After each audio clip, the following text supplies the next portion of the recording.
오늘 교회 오시면서 입구에 현수막이 바뀐 걸 보셨나 모르겠는데 거기에 쓰여진 시가 있습니다. 양광모 시인의 이길 수 없는 것들이라는 시인데 그 시를 다시 한번 읽어보면 이렇습니다. 어둠은 빛을 이길 수 없고 겨울은 봄을 이길 수 없다. 상처는 사랑을 이길 수 없고 절망은 희망을 이길 수 없다. 불운은 열정을 이길 수 없고 불행은 감사를 이길 수 없다. 머리는 심장을 이길 수 없고 불가능은 의지를 이길 수 없다. 나의 시련은 나의 꿈을 이길 수 없고 나의 고난은 나의 믿음을 이길 수 없다.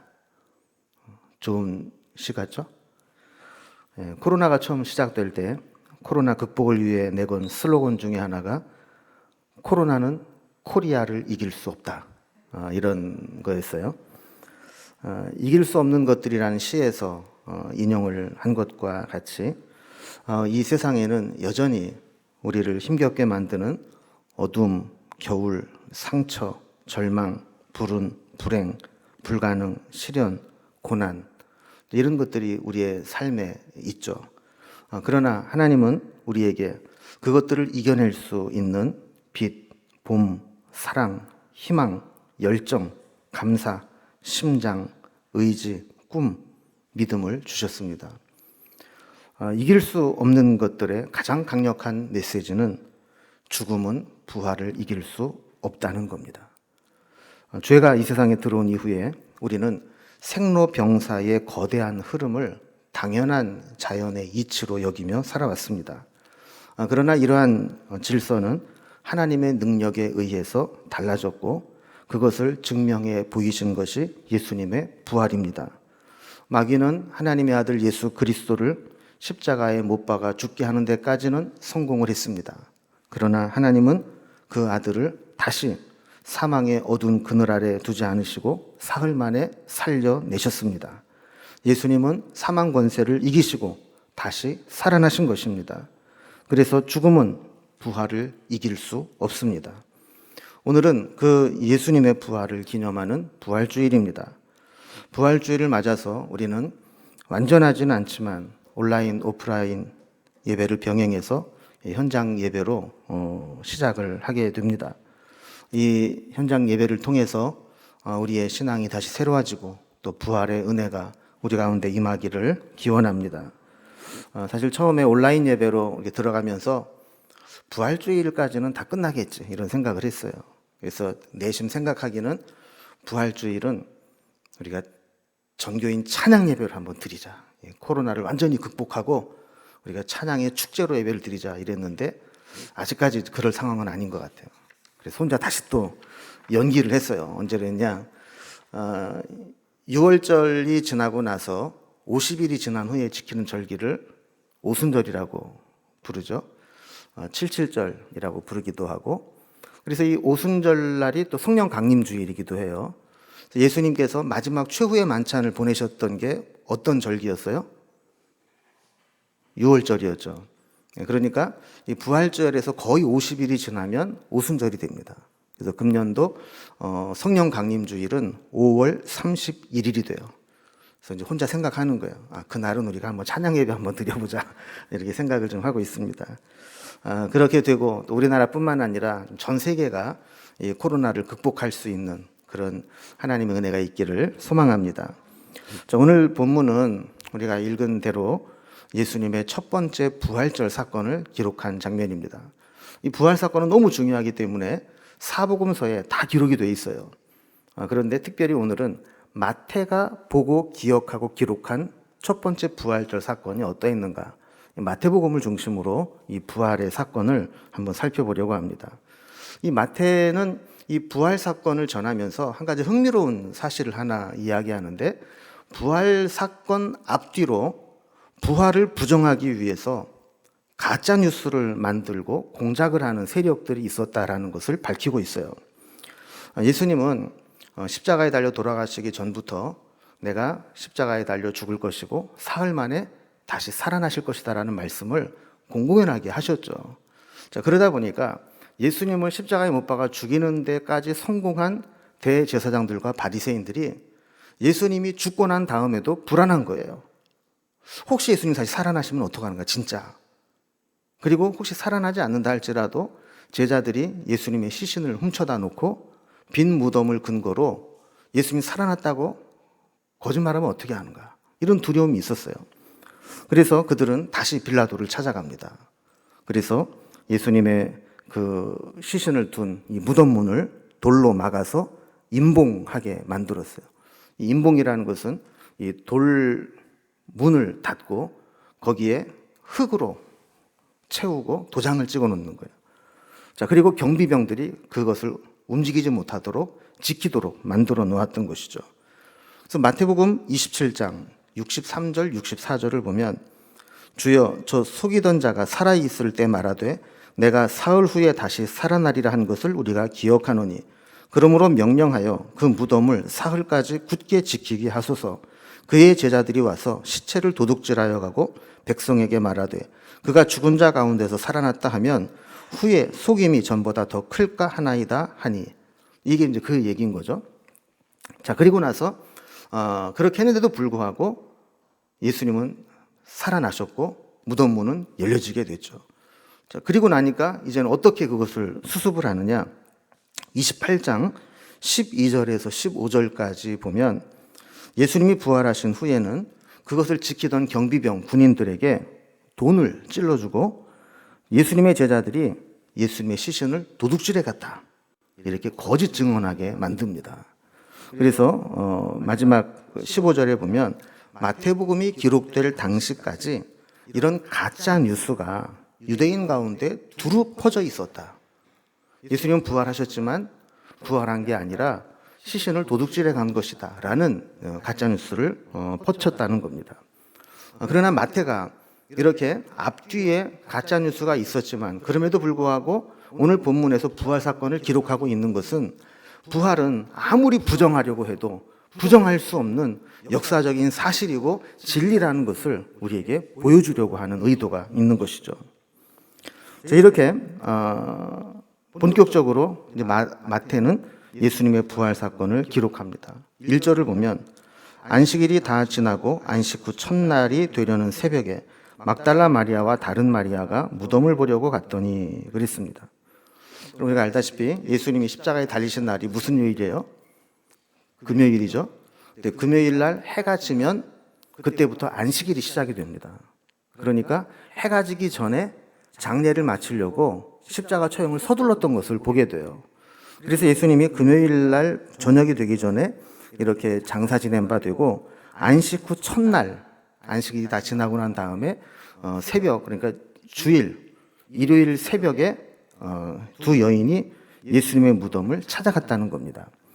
자, 그런데 이 마가나 누가는 예수님의 무덤을 찾아서 도착을 했을 때 이미 무덤 문이 열려 있었다라고 기록을 하고 있어요.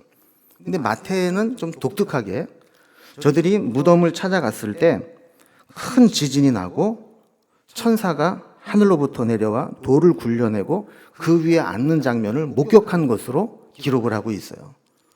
그러니까 순서는 어떻게 됐든지 간에 어쨌든 지금 마태는 지금 이 예수님의 무덤을 찾아갔던 여인들이 그 모든 과정을 생생하게 지켜본 것으로 지금 묘사를 하고 있는 겁니다. 자, 4절에 보면 지키던 자들이 그를 무서워하여 떨며 죽은 사람과 같이 되었더라 그랬습니다. 이 지키던 자는 어떤 자냐면 아까 얘기했던 27장 66절에 그들이 경비병과 함께 가서 돌을 인봉하고 무덤을 굳게 지키니라. 예수님의 그 무덤을 지키기에 세워놨던 경비병들 있잖아요. 자, 그들을 얘기하는 겁니다. 근데 그들이 무서워하여 떨며 죽은 사람과 같이 되었다 그래요. 그럼 생각을 한번 해보세요. 나는 지금 열심히 지키고 있는데 지진이 나요. 깜짝 놀라서 물러나서 봤더니 천사가 내려오는데 그 천사가 어떻게 했는지는 모르는 사간 돌문을 열어서 무덤 문을 열어놓은 거예요. 그리고는 그 열린 돌문 위에 천사가 턱하니 앉아 있어요. 이 장면을 보면 두렵겠습니까? 안 두렵겠습니까? 당연히 두렵겠죠. 그런데 이제 재미있게 마태가 아주 문학적으로 재미있는 표현을 썼어요. 그들이 죽은 사람과 같이 되었더라 그랬어요. 여러분, 죽으셨던 예수님은 지금 살아나셨어요. 죽은 자를 지키려고 있었던 경비병들은 지금 죽은 자처럼 되었어요. 이 죽은 자와 산 자를 이렇게 대조하면서 이 세상에 죽이고 죽인 것을 지키는 자들은 죽은 자처럼 되고, 죽임을 당한 것처럼 무덤에 있었던 예수님은 다시 살아나셨다라는 것을 이렇게 극적인 대조를 통해 설명을 하고 있는 겁니다. 자, 그런데 한 가지 또 이상한 것이 발견돼요. 이게 뭐냐면 예수님께서 그 무덤 안에 계시지 않았다는 거예요. 이미 부활하신 예수님은 무덤 문이 열리기 전에 그 무덤에서 나가셨다라는 것이죠. 자, 그렇다면 천사가 그 무덤 문을 연 것은 예수님이 무덤에서 나오도록 하시기 위함이 아니고, 부활의 증인된 자들이 예수님의 부활을 확인하도록 들어가도록 문을 열어놓으셨다라는 겁니다. 예수님은 이미 돌문을 열고 닫고 하는 것과 상관없이 부활하셨고 그 무덤에서 나오셨다라는 겁니다. 6절에 보면 천사들이 여인들에게 이야기하는 거죠. 그가 여기 계시지 않고 그가 말씀하시던 대로 살아나셨느니라. 와서 그가 누우셨던 것을 보라. 자, 봐라. 이곳이 예수님이 시신을 안장했던 곳인데 예수님이 계시지 않다. 지금 무덤문이 열리고 들어가 봤더니 안 계시지 않느냐. 이것이 부활의 증거다. 이거를 확인시켜 주는 겁니다.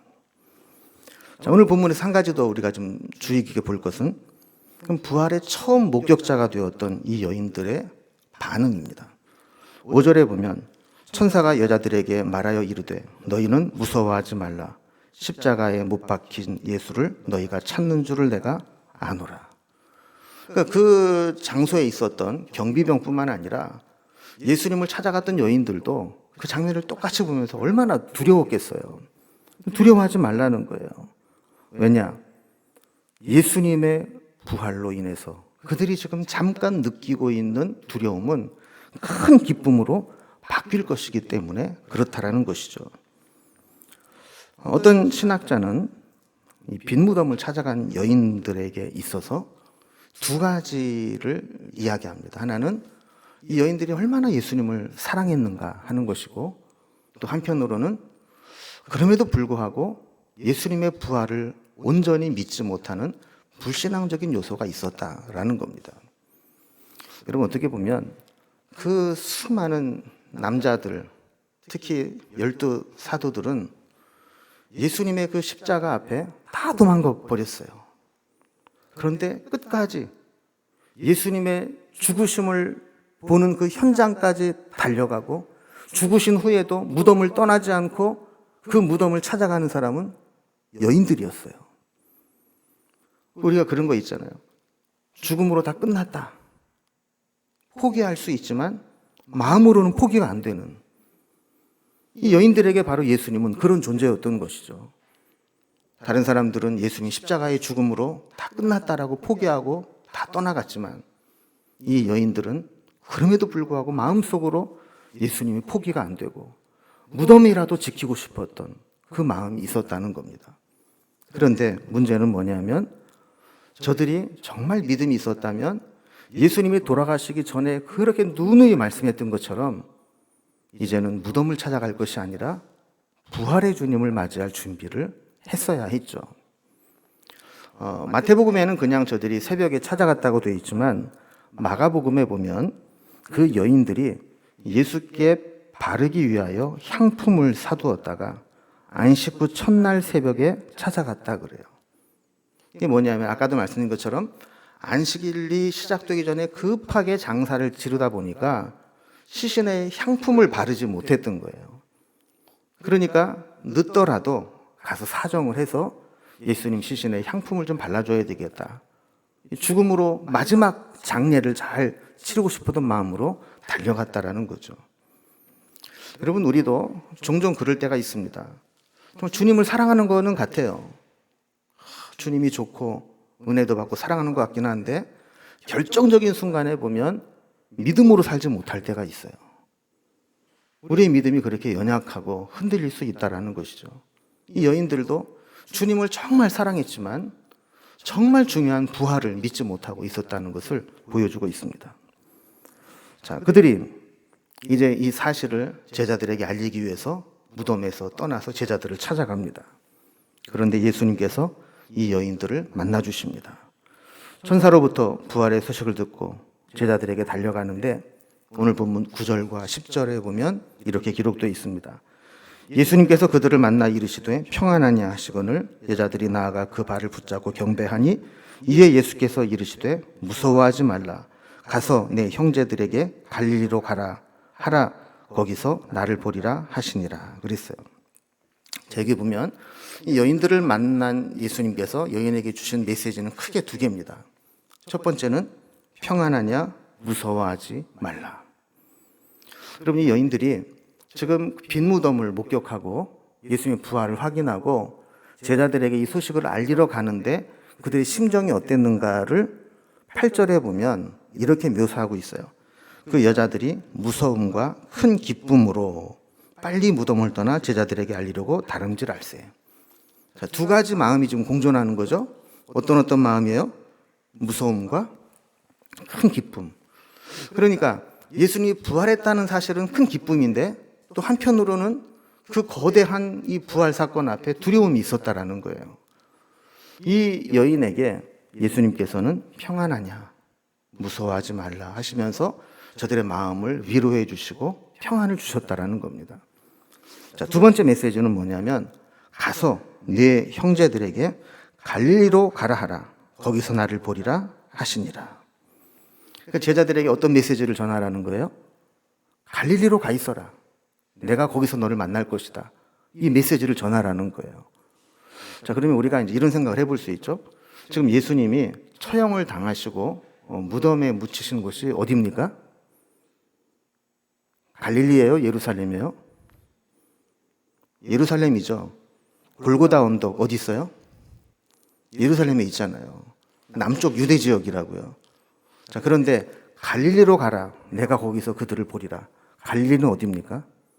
이스라엘의 제일 북쪽이에요. 자, 그렇다면 우리 일반적인 생각으로는 어디서 만나는 게 편하겠어요? 제자들이 지금 예수님을 따라서 그 유월절을 지키기 위해서 다 예루살렘에 모여 있잖아요. 그리고 십자가 지시기 전에 마가의 다락방에서 유월절 만찬을 하시잖아요. 자, 그렇다면 우리 상식으로는 제자들을 만나려고 하실 때 이 여인들에게, 야, 제자들에게 가서 유월절 만찬을 했던 마가의 다락방으로 모이라고 그래라. 이렇게 하시든지 아니면 내가 마지막 기도했던 겟세마네 동산으로 모이라고 해라. 예수님이 자주 가시던 그곳에서 만나기로 하고 부르면 될 것 같은데 예수님은 굳이 왜 먼 저 북쪽 갈릴리까지 가서 거기서 기다리라고 했을까? 거기서 만나려고 했을까? 하는 겁니다. 자, 이 질문에 답을 하려면 갈릴리라는 곳이 예수님과 제자들 사이에 어떤 스토리가 있는 곳인가를 보면 돼요. 그럼 갈릴리, 예수님과 제자들 사이에 어떤 곳입니까? 예수님이 제자들을 부르시고 제자 삼으시고 사역을 하셨던 곳이에요. 예수님을 만나고 그들의 인생이 바뀌었던 곳이에요. 물고기 잡는 어부에서 사람 낚는 어부로 바뀌었던 곳이에요. 이 세상에서 하루 벌어 하루 먹고 살면서 그저 물고기 낚는 어부로 살아가던 사람들이 하나님 나라의 비전을 품고 하나님의 동역자가 되어서 그 뜻을 함께 품고 나아갈 수 있는 그런 곳이에요. 그러니 이 갈릴리라고 하는 것, 제자들에게 있어서는 그들의 인생을 바꿔놓은 곳이고 처음 주님을 만나고 주님의 부르심을 입고 그 사명과 소명 앞에 저들이 얼마나 마음이 흥분이 되고 기쁘고 즐겁고 가슴 벅찬 장소였겠어요. 우리로 말한다면 언젠가 주님을 처음 인격적으로 만나고 은혜를 받고 눈물 콧물 흘리면서 그 주님을 만났던 그 사건, 그 장소, 그곳이 제자들에게는 갈릴리 같은 곳이었다라는 겁니다. 그런데 그 신앙이 한결같이 오래 가지 못했어요. 예수님의 십자가 죽음이라는 현실 앞에 그들의 그 믿음은 여지없이 무너져 내렸고 흔들렸고 완전히 아무것도 아닌 것처럼 되어버리고 말았어요. 그가 주님을 처음 만났을 때 꿈과 비전과 사명과 부르심은 근원부터 흔들렸다는 것이죠. 그리고 십자가 앞에 그들은 예수님을 부인하고 배반하고 도망쳤어요. 그리고 두려움에 떨면서 어디엔가 모여서 앞날을 도모하고 있었어요. 주님은 저들에게 다시 처음부터 시작하기를 원하셨어요. 처음 그들을 만났던 그곳으로 부르셔서 그곳에서 처음 받았던 은혜, 처음 주님 만났을 때의 그 기억, 거기서부터 다시 저들의 무너진 신앙을 회복하기를 원하셨던 겁니다. 여러분, 어쩌면 우리는 이번 코로나 사태로 인해서 우리의 신앙이 큰 시험을 겪게 되었습니다. 온라인 예배로 전환을 한 지 7째 주 만에 우리가 현장 예배로 모이게 됩니다. 어쨌든 우리는 날짜로 따져보면 50일 만에 교회에 나오게 된 겁니다. 아직 못 나온 사람들은 이제 60일 정도 만에 또 오겠죠. 저는 이것이 우리 신앙의 모의고사와도 같은 것이다라는 생각을 합니다. 우리 신앙의 큰 시험이 되었다라는 겁니다. 우리 점검할 수 있는. 여러분, 앞으로 우리는 이보다 더 힘든 상황, 더 복잡하고 더 까다롭고 더 대처하기 힘든 시험이 우리에게 언제든지 올 수 있습니다.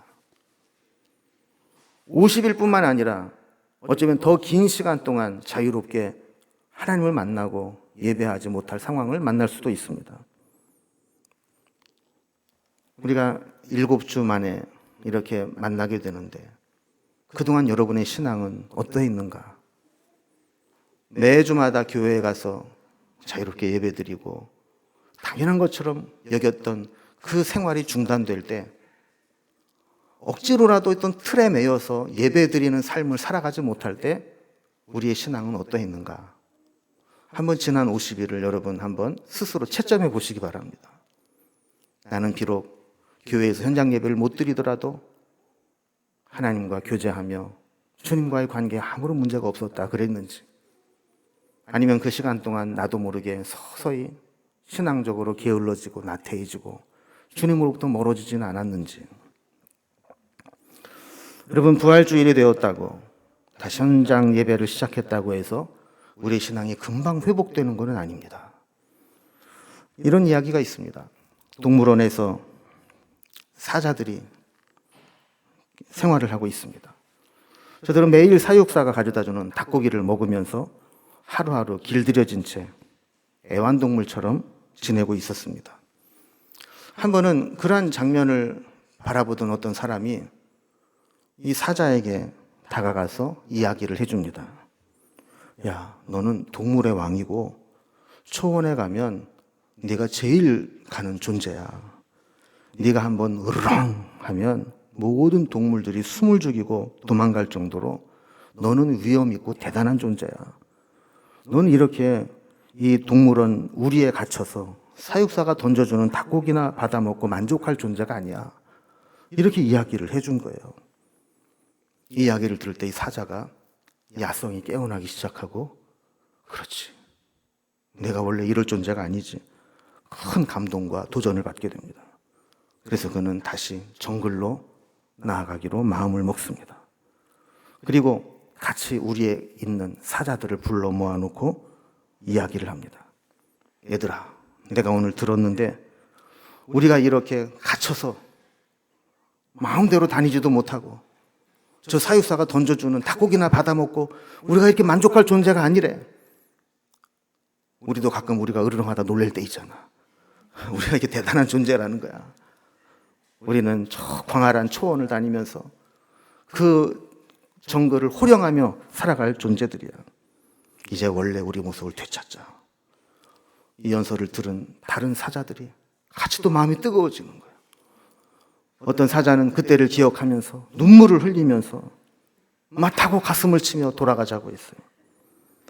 우두머리 사자가 다시 연설을 이어서 이야기를 계속합니다.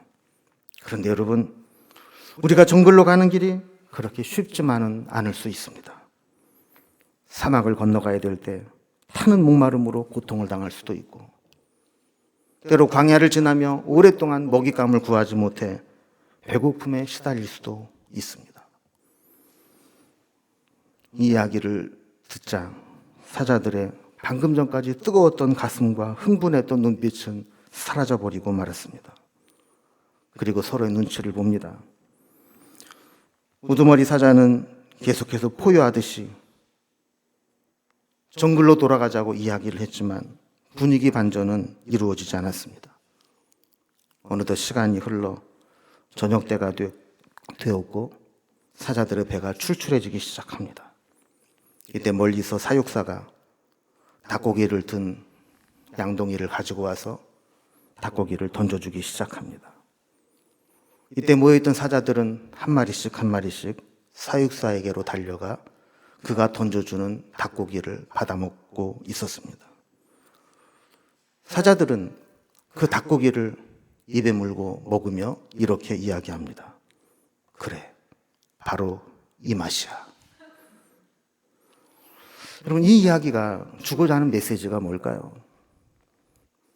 우리는 주님이 주신 비전, 은혜, 지금까지 받았던 훈련, 신앙, 이런 것들이 있기에 때로 다시금 우리에게 도전이 되고 예배를 드릴 때 흥분이 되고 다시 우리의 마음이 새로워질 수는 있습니다.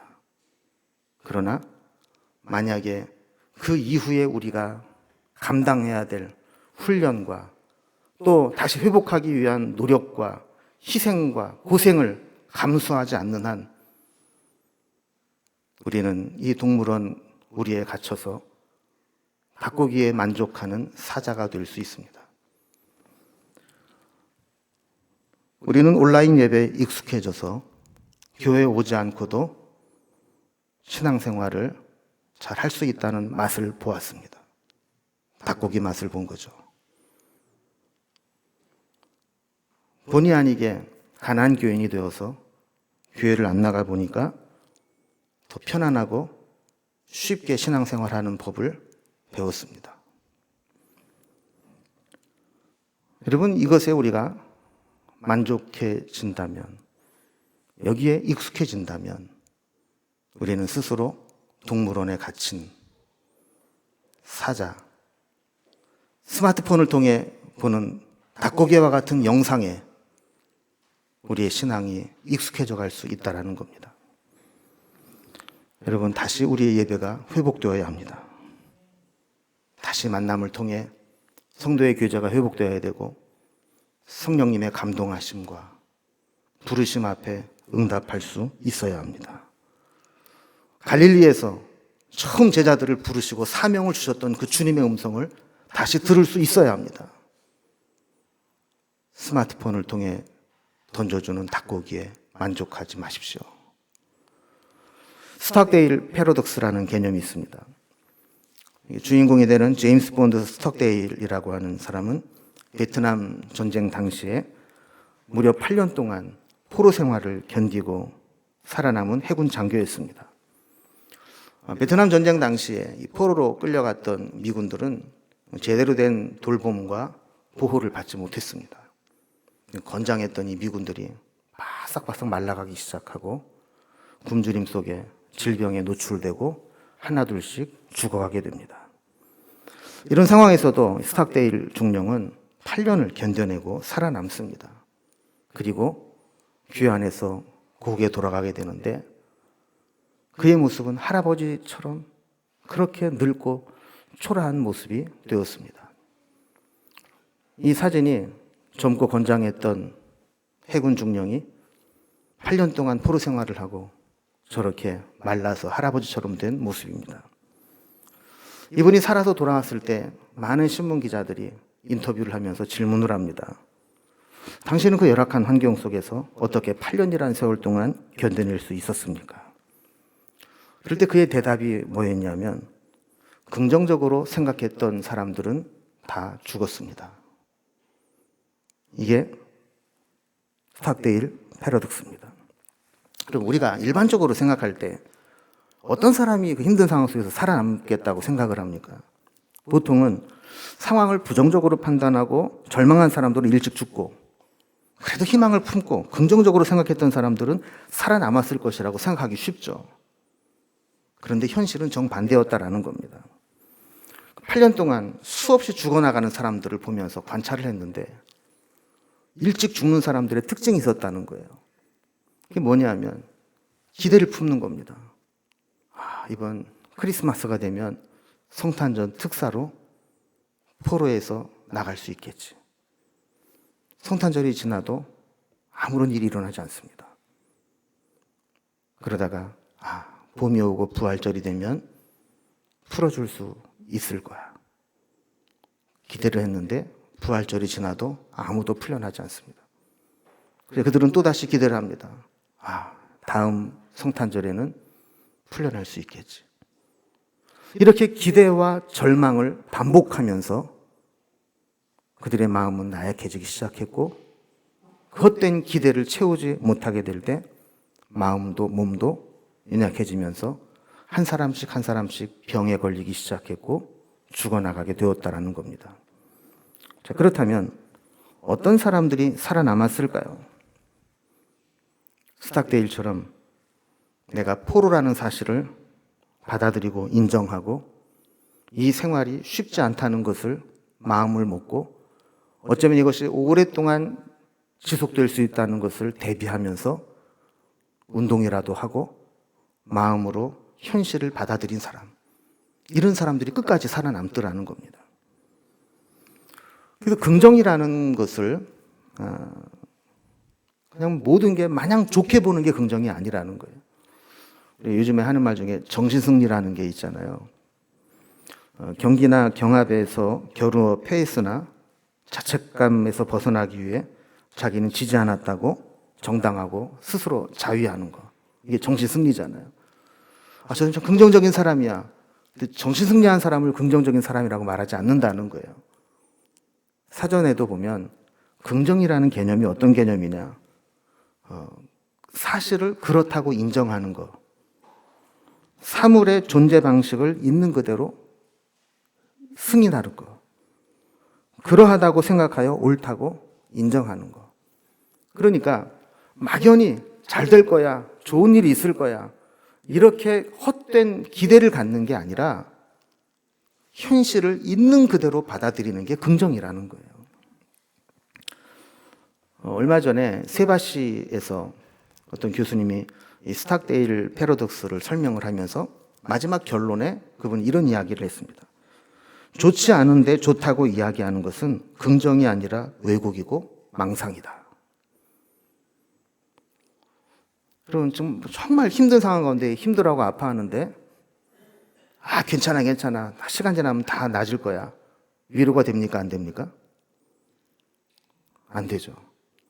앞으로도 우리가 감당해야 될 어려운 길들이 많이 남아있는데 헛된 기대만 품도록 다 괜찮을 거야, 다 잘 될 거야, 이렇게 이야기하는 것이 도움이 될까요? 안 될까요?